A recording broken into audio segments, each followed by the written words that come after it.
I'm Daniel Berlant in the Cal Fire Information Center with the fire situation report for Tuesday, September 22nd, 2020.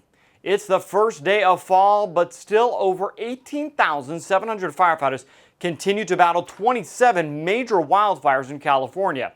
Yesterday, firefighters were able to contain the 50-acre Shackelford fire that had burning up in Siskiyou County, as well as 18 new initial attack fires all across California. Let's take a look at some of the major fires that are burning that CAL FIRE is a part of. We'll start and we'll zoom in here to the August complex. This fire has continued to grow in size. In fact, significant growth yesterday. 31,000 additional acres burned yesterday, bringing the August complex to just over 878,000 acres. While it is 40% contained, crews have been making progress thanks to more favorable weather conditions that allowed some firing operations up in the Lake Pillsbury area. But there's still a lot of pockets, meaning areas inside the perimeter that fire crews are concerned about. I'll switch to this map, and there's a lot of color on here, but I want to show you the areas in black. Specifically this western edge of here in the north zone. This is where containment has been made all along the east as well, but you can see there's portions of the western side of this fire. This is in the west zone in Mendocino County. That's where firefighters are continuing to focus, as well as this northern tip of the fire. However, you can see anywhere in red, that is where there are still areas that containment needs to be made. Now, there have been some more favorable weather, but that is likely to not last for long, and we'll talk about that in just a little bit. Let's move on over to the west where we get to the North Complex. This is the fire burning in Plumas and in Butte County. The North Complex did grow slightly, another 5,400 acres, bringing it to just under 300,000 acres. Now, crews have been making real good progress here. That, in fact, the containment now is up to 74% contained. I'm going to switch now to a map that shows you again where that containment is on this fire. Specifically, all of this western edge near Oroville, containment has been made. All along Little Grass Valley Reservoir, containment's been made, but it's been this Forbes-town area down here, this southern piece.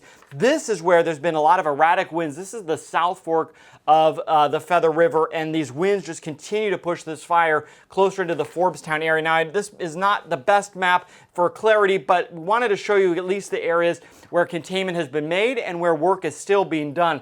This northern edge near Bucks Lake is still an area of concern in the north zone of the fire, and then the Onion Valley area still has some uncontained areas. But again, overall, 74% contained on this fire. And again, the winds have just been very erratic. They'll go up canyon during the day and then down canyon at night, which has caused some additional concerns for firefighters and continued growth of that fire. And we'll switch over to the Creek Fire burning in Fresno and Madera counties. Here you can get an idea of this where the fire containment has been made. The Shaver Lake area in this where it's black, containment's been made. A number of the reservoirs as well. But you can see just this top northern edge and even the eastern side of this fire. Still a lot of work that needs to be done there, but crews making real good progress.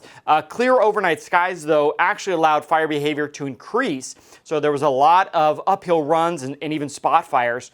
And throughout today, we're still expecting a lot of potential fire activity. But again, construction improvement of containment lines is still a top priority here on the Creek Fire. Moving down south just a little bit further, we'll get into Tulare County and where the SFF Complex continues to burn. 4,000 acres burned yesterday, bringing it to over 141,000 acres.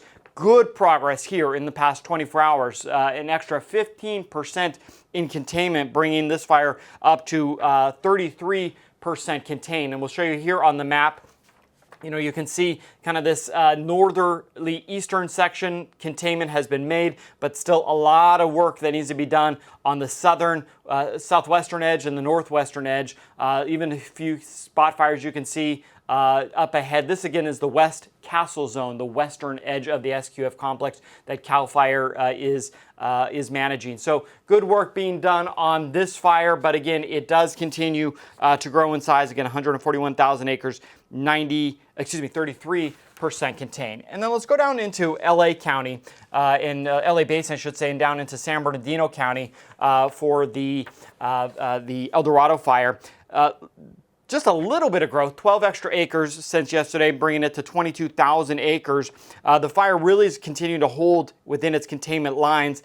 Firefighters were able to construct containment lines in a number of areas, bringing containment to 60%. And if I show you here on the map, you can see the Angeles Oaks area, which had been a concern. Some containment line continues to be made there. Some areas in Pines Anita. But look at this southern edge, all along Yucaipa, Beaumont down here, as well as Oak Glen. Good progress is made there. This western edge, really good containment there. Some still work in the Forest Falls area to be done, and then this kind of southern tip of this northern edge of the fire. But overall, real good progress being made there. Those are highlights of the fires that have been burning that CAL FIRE is in command of. Of course, the other large fire that continues to grow, the Angeles National Forest dealing with the Bobcat fire here. If you want the latest on this fire, you can actually get a link to the Forest Service's website on our website as well. Let's talk about weather conditions. So California will continue to mostly see seasonable temperatures today and into Wednesday, but that milder weather throughout much of the state is going to start to come to a bit of an end, and we're going to see an increase in temperatures. In fact, today you can see not too bad. Over the next couple days, it continues to be relatively mild, but look at this. By the time we get into Friday and even into Saturday, temperatures are quickly going to be on the rise. Early next week, we could even hit triple-digit temperatures in many parts of California, including Northern California. So while we've returned to a little seasonable, that isn't going to last very long. Humidity is the same story. Look at today, not too bad. As we move into Thursday, continues to have relatively high humidity, but let's jump ahead to Saturday. You can see humidity is going to start to drop. And so with temperatures on the rise, humidity decreasing, that will elevate the fire danger. So even with a little bit of cooler temperatures right now, don't let your guard down. And as I mentioned, it is the first day of fall, but historically, this is when California experiences its largest and its most damaging wildfires. And with as busy as it has already been, we really need to all do our parts to ensure that we are preventing sparking wildfires. To learn more, you can, of course, go to our website, readyforwildfire.org. We'll leave you today in memory of U.S. Forest Service squad boss Charles Morton of the Big Bear Interagency Hotshots. He died tragically fighting the Dorado Fire down in San Bernardino County on September 17th. Please join us in keeping Charles Morton, his crew, and his family in our thoughts and prayers. Stay safe, everybody.